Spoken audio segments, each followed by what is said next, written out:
Alright, so if you've been following my Instagram for a little while, you've probably seen this helmet pop up. This is a turtle shelled camo paint pattern that I did on a LWH. Now you probably see there's a little bit of shine there. That's because I haven't hit this with a matte spray coat yet to knock that glare off. If you're starting from scratch, definitely make sure that you're using a matte paint brand, and you don't want to have that shine on there, right?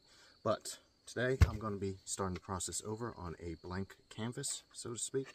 This is a medium that I'm going to get painted up, and I'm going to use a slightly more modern camo pattern, I think, color palette, but the pattern is going to be the same process, so I'll get into it. The colors used in this video will be coffee bean, russet pipe, olive green, and licorice. So we have a dark brown, a tan, a green, and a black. And this is the Folk Art Matte. If you use a glossy paint, you will need to hit your helmet with a dull or like a clear coat of matte spray paint to knock the shine off. Otherwise the sun's going to hit it and you're going to have a bad day. So make sure you get a matte finish. And again, we have coffee bean, russet pipe, olive green, and licorice. Before you start, if you haven't already, take off any external hardware. It'll make it a lot easier to paint everything. And then start with a black marker and mark yourself out some shapes. You can follow a historical helmet picture. If you go online, just Google World War I German helmet paint and follow one of those basic guidelines, or you can just freehand it like I do. And then from here, we're going to basically do a paint by the numbers type thing.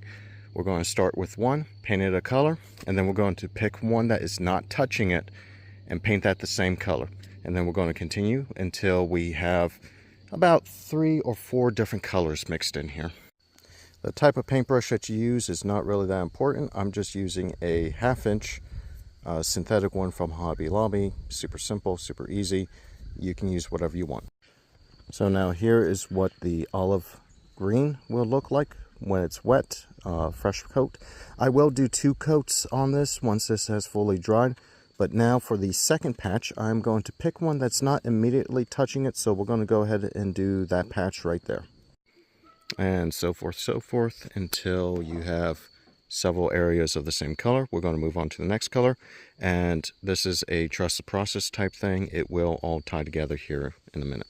And here you can see what we'll look like with our second coat on. It's still dry in some places, so it'll be a little shiny yet. But once it is dry, we get a fairly matte looking color. And what we're going to do next here is tie this all in with some black lines. So here we have the black lines added in, and I think that's what ties it together. Now, you can make these as thick as you want. You can make them as thin as you want. I'll go back in some of the areas where I got a little bit of bleed over. I'll just touch up real lightly to clean up the lines.